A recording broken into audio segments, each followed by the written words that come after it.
After the college entrance exam, my childhood sweetheart Willow was decisively dumped by a poor student. Everyone present felt sorry for her, but instead of getting angry, she looked relaxed and said, "At worst, I'll just marry someone rich. Anyway, I was planning to go abroad with George. This just means I can wrap up the fun and focus." The crowd suddenly understood and rushed to congratulate me for finally getting what I wanted. After all, I'd been her simp since childhood. Getting this reply made me so happy I almost went crazy. I really am about to lose my mind. Just now, Willow's most hated rival sent me a threatening message. "Last night you got drunk and took advantage of me all over. And today you're planning to take her abroad with you. Are you messing with me?"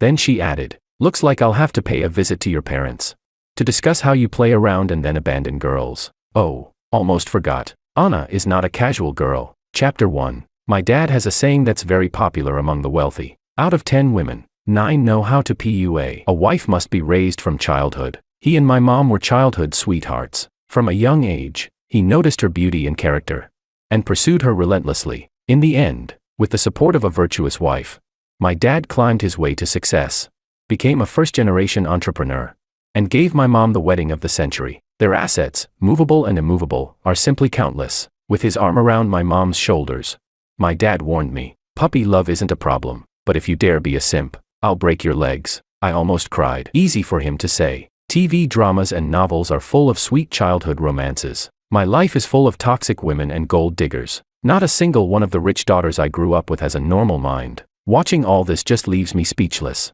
Then a light bulb went off in my head. I'd infiltrate their circle and filter them in reverse. I picked the dumbest witch among these childhood friends, Willow, and I followed her around like a shadow. From elementary school all the way to high school. She said east. I'd never go west. I simped hard. Everyone thought I saw her as my future wife. Willow always looked both annoyed and smug. She said, "George, you're a good guy, but you're not my type." Every time, I'd nod, pretend to be disappointed, and walk away alone. That's when Willow's friends, who secretly gossiped about me being a disgusting simp, would send me messages saying, "You're such a good person. Why cling to one tree and give up the whole forest?" I laughed. If Willow was a witch, weren't her friends the same?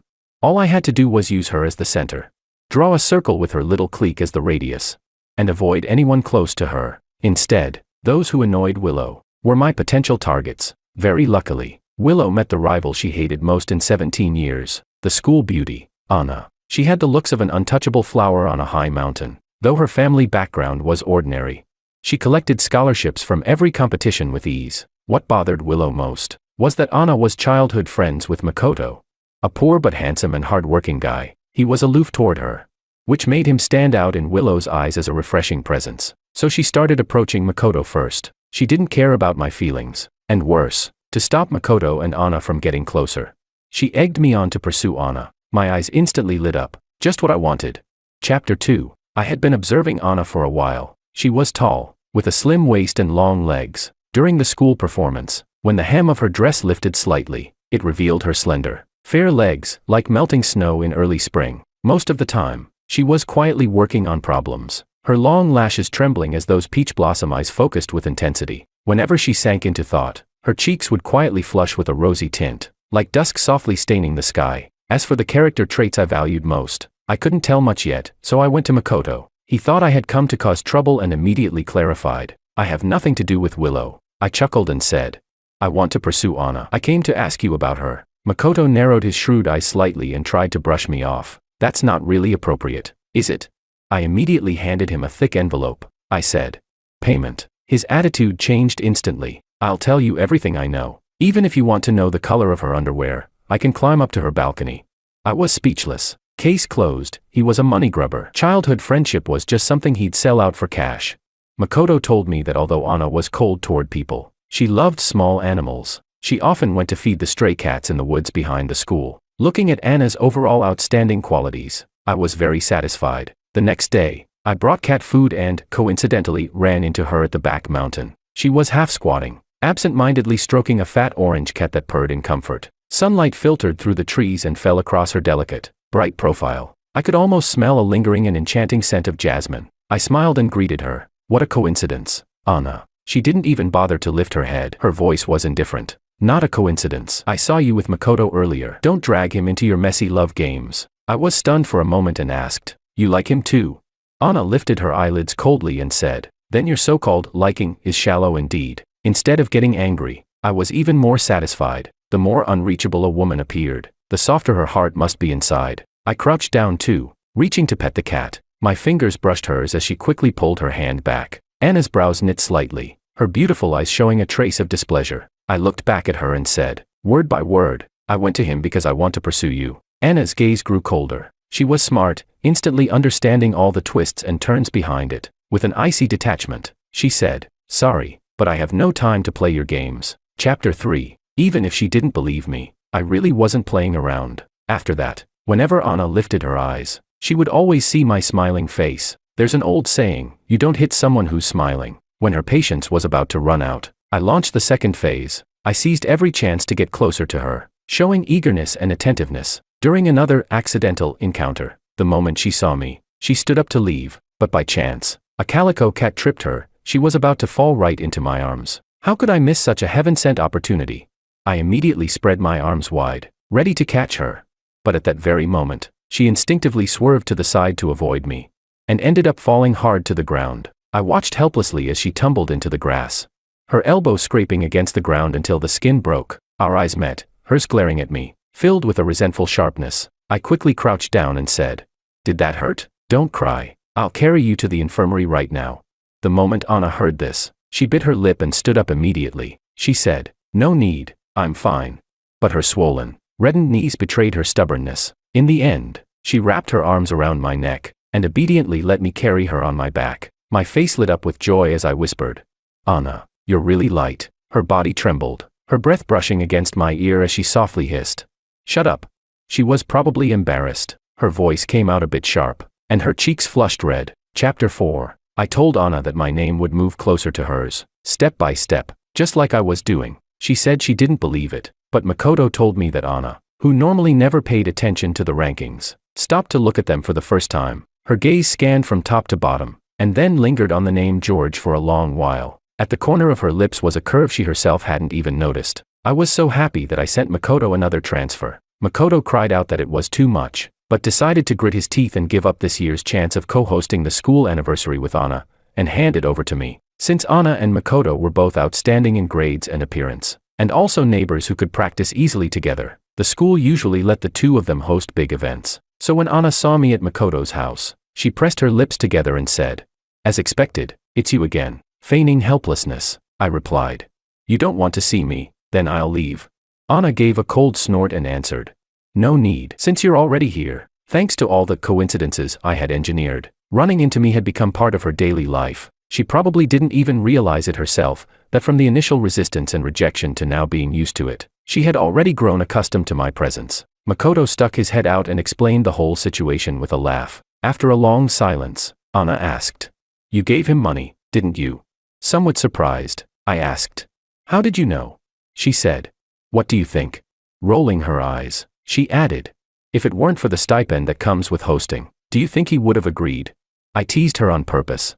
"So you really do know him quite well." Just as I was about to get up and leave, Anna leaned closer and handed me a piece of chocolate. She said softly, "I spent the whole morning making this. Try it and see if it suits your taste." It was as if she was trying to say something unspoken. The corners of my lips curled up. I was in an incomparably good mood. After revising the hosting script, Makoto's grandmother was especially warm and insisted on keeping me for dinner. Makoto, looking unusually awkward, said, "Grandma, they've already cooked at his house. Let him go back." A little displeased, I said, "Why are you chasing me away? I already told my parents I'd eat at a friend's place." Makoto's grandmother, delighted, said, "Exactly. How can you let a good friend's first visit end without sharing a meal?"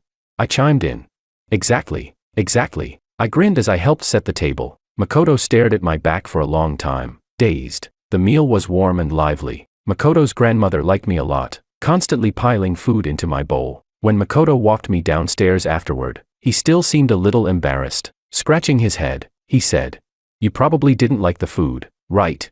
I answered, "It was delicious, I loved it. Next time I'll eat here again." Catching his surprised gaze, I smiled and said, "I really do want to be your friend." I continued, "My dad was poor when he was young too. So what? He still relied on himself to become a big boss. I have a good eye for people. Believe me, you and my dad are the same kind of men. You'll definitely achieve great success in the future." Before getting in the car, something occurred to me. I turned my head and said, "If Willow starts causing trouble again, just let me know." Makoto smiled and replied, "All right." Chapter 5. When Willow saw me and Anna hosting on stage together, she finally realized something was wrong. Why hadn't I been hanging around her much anymore?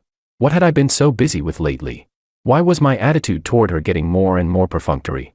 At that moment, all the answers became clear to her. During the entire event, that burning gaze of hers nearly pierced straight through me. After it ended, just as I was about to change clothes, Willow yanked me into a corner. She asked, "George, what's going on between you and Anna?"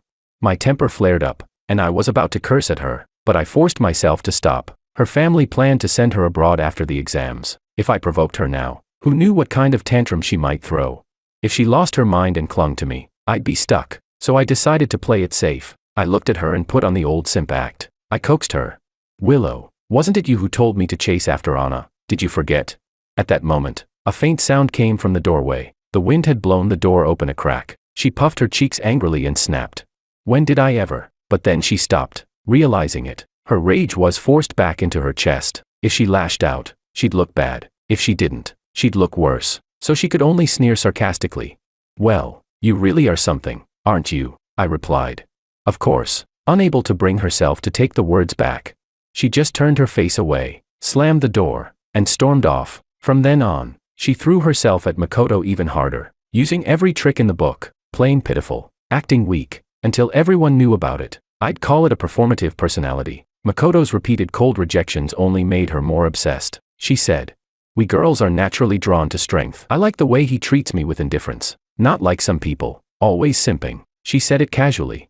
But her eyes never left me. I had no time to deal with her, because Anna was ignoring me. She stopped replying to my messages. Between classes, she avoided me. It lasted for half a month, as if she wanted to draw a clear line between us. I was so angry I caught a cold, took sick leave, and lay in bed at home for a week. Makoto sent me a message. "Are you all right? Anna's been hinting and asking about you several times. On the surface she looks calm, but honestly, she's about to lose it." "Oh, right." I had blocked her. Expressionless, I replied. "Tell her I'm about to die of illness. She'll never see me again. Don't worry." That night, there was a knock on my bedroom door. Standing outside was Anna, breathing unevenly, ignoring her heaving chest. She raised her hand to feel my forehead, her expression tense, but when she found my face glowing with health, not the slightest hint of weakness, she grew anxious and asked, "What's wrong with you? What illness?" My throat rasped hoarsely from dryness. I sighed and said, "Lovesickness." Anna was speechless. She drew a deep breath, her dark eyes sinking even deeper. At that very moment, the sound of Willow's footsteps echoed from the staircase. Chapter 6. I pulled Anna into the room and locked the door. She lifted her eyes to me, her gaze dim and shadowed, biting her lip. She asked, "Am I someone you can't be seen with?" I hurried to explain. "What are you saying?" "Of course not. It's just, since Willow is always picking on you, I don't want to see her." At her most extreme, Willow had even gone to Anna like some jealous wife warning a mistress, telling her not to get close to Makoto. But she ended up nearly choking on Anna's scornful look. As Willow walked halfway down the hall, my mom called out to her. She said, "Willow, George is already resting. Why don't you come visit another day?" With disappointment in her tone, Willow replied, "Then I'll come tomorrow." As her footsteps faded, I finally breathed a sigh of relief. Anna stared at me for a long time, the corners of her lips curling into an arc, yet her eyes held no trace of a smile. She said, "George," I answered. "What is it?" In a cool voice, she asked, "Has anyone ever told you that you're good at sweet talking, saying whatever pleases whoever you're with?" I choked for a moment before countering. "Has anyone ever told you that your moods change constantly, always shifting like the weather?" Just the other day she was fine, and the next she ignored me. Now she stood here as if demanding an explanation. Anna lowered her gaze without replying. She pressed her lips together, then quickly shifted her eyes and changed the subject. She asked, "That photo on the wall, did you take it? What kind of flower is that? It's beautiful." Following her gaze, I looked over. It was a picture I had taken last year while hiking with my parents. A flower blooming on the edge of a cliff. Its scientific name Clematis acerifolia. Proudly, I said. "That's right. That's a true flower on the high mountain," Anna said meaningfully. "I thought you would have picked it as a keepsake." I spread my hands. "It's a nationally protected species. You think I'd break the law?"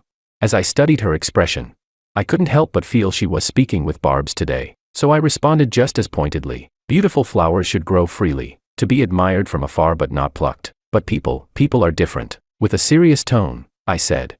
Anna, I've given you chances. If you're tired of my pursuit, you could have stayed away from me. But since you came here on your own, doesn't that show your true feelings? That you don't actually dislike my pursuit, or rather, that you also feel something for me. Anna suddenly yielded, throwing herself into my arms. Her light voice was tinged with grievance as she cut me off. Yes, I like you. My eyes widened. My heartbeat quickening little by little. The air stayed quiet for a long moment. Finally, I asked her. Then why did you ignore me all this time? But Anna deflected. I figured something out. I asked. What is it? Lifting her gaze to meet mine directly, she let out a soft hum and said, George, I gave you a chance too. From now on, you won't be able to shake me off. Chapter 7. After Anna left, I was still a little dazed. So that's it. I've actually gotten a girlfriend. First time in love, I had no experience. All blame goes to that faint fragrance on her body. It was intoxicating. I only wanted to kiss her, but she burned the bridge after crossing it, pulled away, and told me to focus on preparing for the college entrance exam. Downright cruel. Then my dad pushed the door open, smiling with deep meaning. He said, that girl really cares about you. She ran here all the way. My eyes were full of expectation. I asked, so, what do you and Mom think of her? My dad patted my shoulder, pride in his voice. Good son, you've got sharp eyes. No doubt you're my child. That's clearly a girl with both character and brains. Just now your mom chatted with her downstairs, said she's gentle, kind, understanding, without a single flaw. You two just date properly for now. The rest can be left for later. I was speechless. I said, oh, not at all. It's all thanks to your great teaching. Having such outstanding parents like you two, that's my blessing. He waved it off. Don't flatter me. It's mainly because you're smart. A clever kid like you choosing to be born into our family, that's our blessing. My mom knocked on the door, her voice calm but unable to hide her smile. She teased. Enough with the corporate flattery. Come down and eat some supper. We looked at each other, smiled, and answered together. All right. Back at school, it was still intense review sessions. Anna and Makoto helped me patch up my weaknesses, and my grades improved rapidly. This left Willow and her clique dumbfounded. But they never stopped to think. My parents were top students themselves. How stupid could I possibly be? The only reason I had deliberately stayed in the middle ranks before was because I didn't want to ruin Willow's impression of me. After all, she was the type to easily fall for someone else. And sure enough, the moment my grades rose, she was unhappy. With sarcasm in her tone, she said, you really worked hard to chase Anna. Huh? You actually plan to stay here and go to college with her? I shot back. And why not? Willow's face instantly darkened. She snapped. George, you need to cut ties with her right now. I laughed and said, sorry, can't do that. She was stunned, clearly not expecting my refusal. Biting her lip, she forced the words out one by one. Fine, then don't regret it. She declared that we were no longer friends, and ordered her little clique to ostracize me. I was so happy I couldn't sleep all night. Finally, an excuse to cut ties with that group. But Makoto wasn't so lucky. Willow swore she'd chase him until he agreed. Makoto was so furious he couldn't sleep all night either. So I sent him a little compensation fee. His attitude instantly flipped, and he replied, another beautiful day, thank you, George, my godfather. Chapter 8. The plain yet fast-paced days passed one after another. Amidst the cicadas' chorus of midsummer, the college entrance exam finally ended. The moment I stepped out of the exam hall, my eyes immediately found Anna in the crowd. She was uncharacteristically nervous. How do you feel? She asked, feigning mystery. I replied, you'll only know once you fulfill your girlfriend duties. Anna could really get under someone's skin. Every day she was like a programmed robot, urging me to study, but she gave me no benefits at all. She even said frustrating things like, you study for yourself, not for me. In anger, I went on strike, so she had to reluctantly agree that after the exam, I could do whatever I wanted. And so, in this moment, I handed her the bouquet I had reserved in advance. In front of everyone's shocked gaze, I calmly took her hand. She whispered, this is the school gate, it doesn't look good. I replied, what's the problem? The exam's over. It's not early romance anymore. Then I teased, how about a kiss? To my shock, Anna actually tilted her head up obediently. My pupils trembled. I immediately covered her mouth with my hand. I said, there are too many people here. Besides, how could my first kiss be wasted so casually? Anna seemed to awaken to some new trait. With a smile in her eyes, she suggested, then how about we go somewhere private? Great idea. That evening, I brought her home. My parents threw me a small celebration, inviting Anna, Makoto, and a few good friends I had reverse filtered before, Since we were all adults now, and with the grown-ups' permission, we opened a bottle of wine. Apparently, I inherited my dad's weak tolerance. Just one small glass and I was already dizzy. The group warmed up quickly, and soon we were playing games. I transferred Makoto a cover fee. He counted the zeros on the screen, his eyes instantly lighting up. With confidence, he declared, "Don't worry, I'll make sure no one disturbs you tonight." Anna was speechless. I pulled Anna with me, staggering through winding corridors, until we reached the pavilion behind the rockery. I said, "No one's here now. Let's kiss." She kept a calm face, but her cheeks were burning red. "George, you're drunk. Go back and sleep." "Okay," she said. I replied. "No way." Anna was at a loss, afraid I might fall, yet also worried I'd cause too much noise. She could only let me hold her. The next second, I cupped her face and kissed her. Too dark. I landed on her nose. The second time, I kissed her upper lip. The third time, it was crooked again. Our breathing grew heavier. The sound of our heartbeats especially loud in the night. Then Anna hooked her arms around my neck. The sweet scent of soap filling the air between us. Half dazed, my hands instinctively traced up along her waist. I couldn't help but sigh, what a perfect feel. And the last thing I remembered was her slightly flustered, reproachful whisper, "Don't move around." Chapter 9. The next day was the class reunion. Several classes had booked the same restaurant. On the terrace, Makoto leaned over and asked, "What did you do to Anna last night?" I've never seen her face that red before in my life, I answered honestly. "I don't know." Even though I blacked out, a strange sense of satisfaction welled up inside me. Judging by the feeling, it must have been a pretty happy night, he said.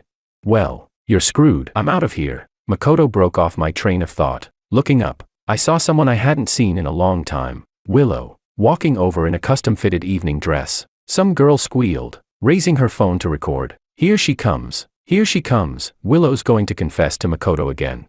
"Girls, do you think the couple I ship will finally get together?" But in the very next second, Makoto treated her like air, swiftly walking past. Willow blocked him, snapping, "I'm giving you one last chance," Makoto replied.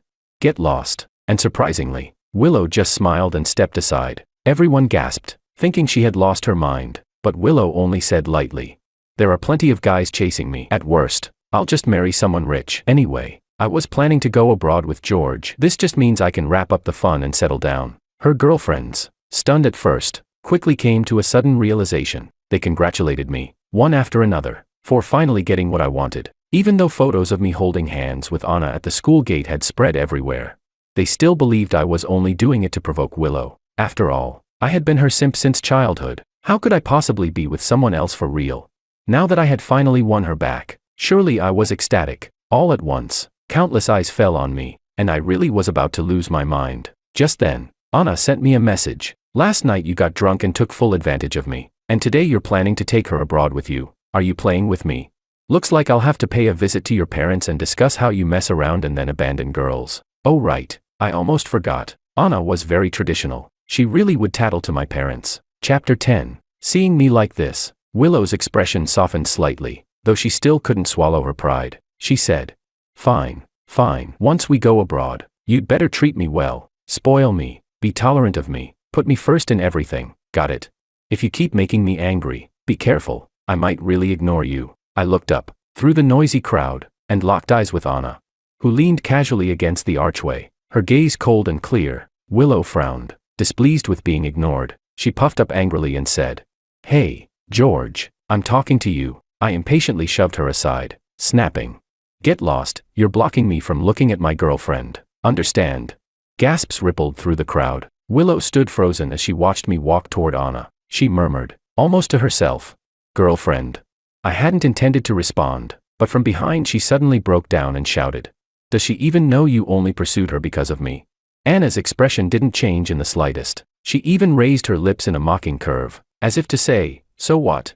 Expressionless, I turned back. I said, "Willow, you're so dumb it makes me want to suggest a brain scan to check if your cerebellum is missing. Have you ever considered the possibility that she's the complete opposite of you, and that's why I like her?"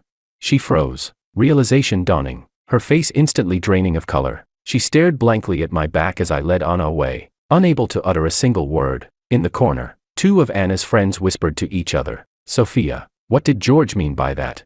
The other snorted and replied, "It means there's absolutely no chance he'd ever like Willow, obviously." "Hey, why do you have to push me while you're talking?" The first protested. Clatter. Everyone turned to look. Nearby stood a half-height clown decoration. Sophia chuckled. Oops. Sorry, the clown's red nose just fell to the ground. The entire scene fell into dead silence. Chapter 11. Ever since we left, Anna hadn't said a word. I tested the waters. You don't really think Willow and I teamed up to mess with you, do you? She stopped in her tracks, pinched my arm with a little force, and lowered her gaze. On the day of the school anniversary, I overheard you two in the changing room, she said. You said she was the one who told you to chase me. I thought carefully for a moment, then I said. So that's why you were mad and ignored me. She didn't answer, which was as good as admitting it. I sighed and explained honestly. I only said that because I was afraid she'd cling to me and mess up my exam prep. So I tossed out a random excuse. You've seen it yourself, she doesn't understand human language. The more you reject her, the crazier she gets. A wise man avoids danger. Now that the exam is over, there's no need to care about her anymore. Anna's dark eyes stayed fixed on me. She asked. So you never planned to go abroad with her? I replied. Of course not. Afraid she wouldn't believe me. I even pulled out my phone and showed her the chat list. I already blocked her. Check for yourself. Anna took it, but the more she scrolled, the darker her face grew. She read aloud. Maria, female, likes movies. Alicia, female, likes novels. David, male, likes law. Makoto, male, likes money. Cold sweat trickled down my back. They're just friends, I stammered. We only exchanged good luck messages for the exam. These were all quality connections I'd built over the years. Whenever I came across people who didn't get along with Willow's clique, I would quietly get to know them. If I met someone struggling financially, I'd help them. If I saw someone bullied, I'd stand up for them. If someone had psychological troubles, I'd comfort them. Without realizing it, I had built up quite a sustainable network of friends. It was easy to predict they would all shine in different fields someday. Anna gave a cold snort. And what note did you give me, then? Guiltily, I scrolled up to the pinned chat. Perfect score, crush girl. Her brows slowly relaxed, the corner of her lips just starting to curve upward, when suddenly, her expression froze again. A new message popped up. Gio, do you plan to date anyone once you get into college? Anna let out a cold hum. You sure are popular. Huh. With a stiff face, she locked my phone screen. I asked. Are you mad? Rolling her eyes, she said. It's normal for people to like you. Why would I be mad? I quickly said. How about we eat? Anywhere you want. Your choice. I hailed a cab. Anna slipped her fingers naturally between mine. Holding tight, she said. Let's eat at your place. As your girlfriend, I need to officially visit your home. After your place, we'll go to mine, she added. At this point, you'd better give me a proper title. I was speechless. So what exactly did I do last night? Chapter 12. After I posted a group photo on WeChat of me, Anna, and a few good friends, they finally realized the truth. Turns out I had only ever used Willow as a sieve to filter people. All the friends I made were those who had clashed with her before. When I was planning the graduation trip, Willow suddenly barged into my house, eyes red, choking up. She asked, George, did you ever like me? The bodyguards were about to step forward. I waved them off, smiling playfully as I said, do you think anyone in their right mind would like a girl who spreads false rumors of sexual harassment just because a teacher criticized her? And who, after growing up, spends her days leading campaigns at school to attack men? Tears welled in Willow's eyes. Her voice was urgent. But I never did that to you, I sneered.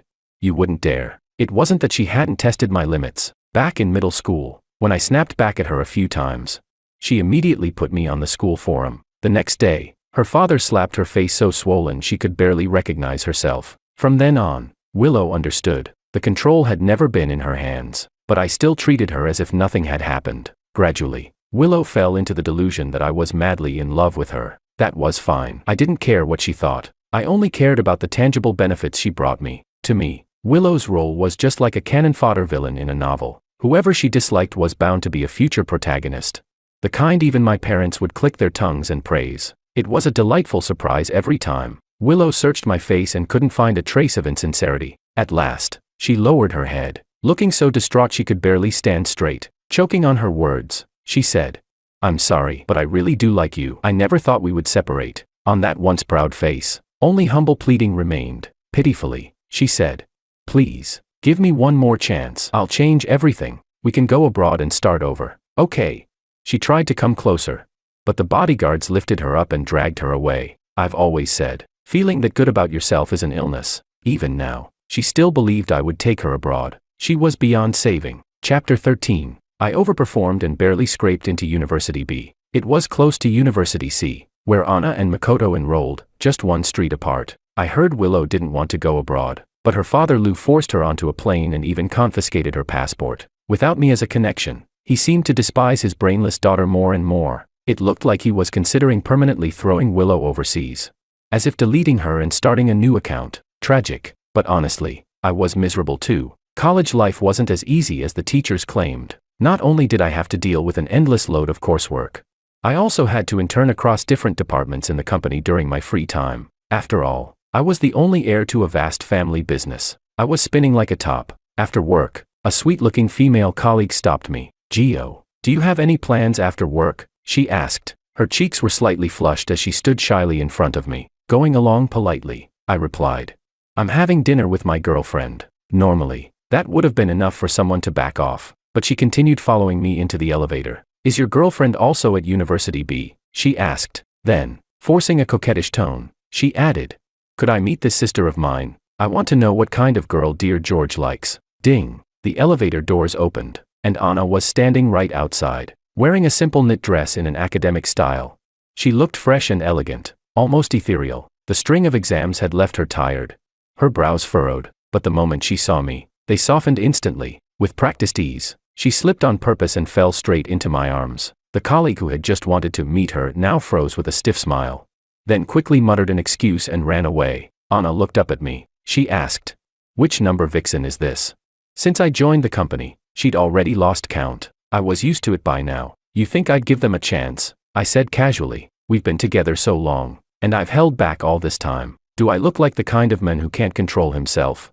It was true, Anna and I had never gone further. How to put it? I knew Anna valued her chastity above all else. So every time things grew intense, even when I was about to explode, I chose instead to take a cold shower. That night, under the evening breeze, I held her comfortably in my arms. Half drowsy, I suddenly heard Anna say, "George, should you maybe see a doctor?"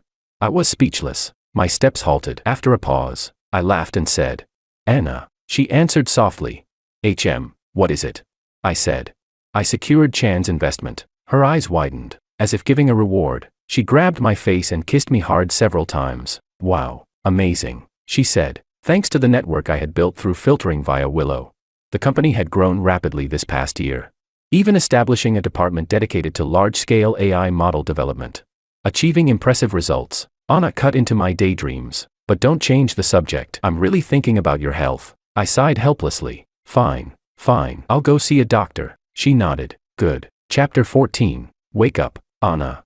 The curtains were yanked open with a swish. Hearing that familiar voice, she struggled to open her eyes and said, "Sophia, aren't you abroad? Why did you suddenly come back?" Her skin was a little tanned, but she looked more confident and composed than ever. She said, "I couldn't get used to the food overseas. I missed going shopping and having meals with you too much." That sounded convincing enough. She pulled Anna out of bed and even invited a professional stylist over to doll her up. Looking at her reflection in the mirror, every strand of hair carefully styled, Anna quickly became clear-headed. A vague premonition stirred in her mind, until Sophia led her to the beach, decorated in a dreamy, romantic way. At sunset, the sky was painted with pink and orange hues, so beautiful it seemed unreal. Not far away, Makoto held a camera, quietly recording everything. With the sea breeze blowing, George slowly walked toward her. Then, dropping to one knee, "Anna, are you ready to spend the rest of your life with me?" Inside the ring box was a diamond engagement ring he had designed himself, shaped like the letter A, for Anna alone. George thought he had hidden it well, but Anna had known all along. Just like she had always known George would be her lifelong partner. Was she ready to spend the rest of her life with him? Anna said. Of course. Her answer came without hesitation. They embraced beneath the sunset. Both sets of parents looked on with relief and joy, while cheers and blessings from friends and family filled the air. There was no moment more perfect than this. Chapter 15. But there was something more. That night, Anna came to my room on her own. I rolled over and pinned her beneath me. I asked, "Miss Anna, do you know what it means to walk into the tiger's den? Do you really think I'll let you go tonight?" But she only closed her eyes and said, "Go ahead." Suspicious. I slid my hand around her waist. Anna's lips pressed tightly together, her posture entirely one of surrender. Something was wrong. She wasn't resisting me at all this time. I swallowed hard, strangely nervous. Just then, Makoto sent me the photos he had taken during the proposal. I quickly rolled off, sat up straight, and said seriously, I need to pick out the photos. You go ahead and rest. Something was definitely off about Anna tonight. I had the distinct feeling that if I didn't retreat now, the consequences would be dire, but she clung to me like an octopus, repeating my own words back at me with a provocative look. Do you really think I'll let you go tonight? The pool's rippling reflections shimmered across the wall, and I couldn't tell whether it was the light swaying or Anna. Sweat poured down my face as I forced out each word. Didn't you say you wouldn't let me off? Then why are your lips sealed so tight now? Exhausted and overwhelmed, Anna nearly burst into tears, choking back sobs. She said, George, I want to sleep. I kissed her sweat-dampened forehead and said, no rush. It's still early. Anna glanced at the time, about to get angry. But I lifted her gently by the waist and asked, weren't you the one who told me to see a doctor? She shook her head. No need. No need. You're perfectly healthy. I guided her hand over my burning skin and teased with a laugh. How can you be sure without a checkup, Dr. Anna? Anna was speechless. Chapter 16. Married life remained calm and steady. For our honeymoon, we returned to our old school. After the college entrance exam, I had wanted to bring the fat orange cat home, but there had been too many people feeding it, and it was gone in a flash. Revisiting the place, I asked, Anna, back then, when you avoided me, did you have something on your mind? No longer the shy girl she once was, Anna said slowly. At the time, I was thinking, knowing full well that your intentions weren't pure, yet still letting my heart fall for you so quickly, wasn't that just being a hopeless romantic? She sighed and fell into my arms. She said, but the moment you carried me on your back, when my heartbeat nearly stopped, I knew then, I'd already lost to you, and I was sweetly willing. She whispered, husband, I love you.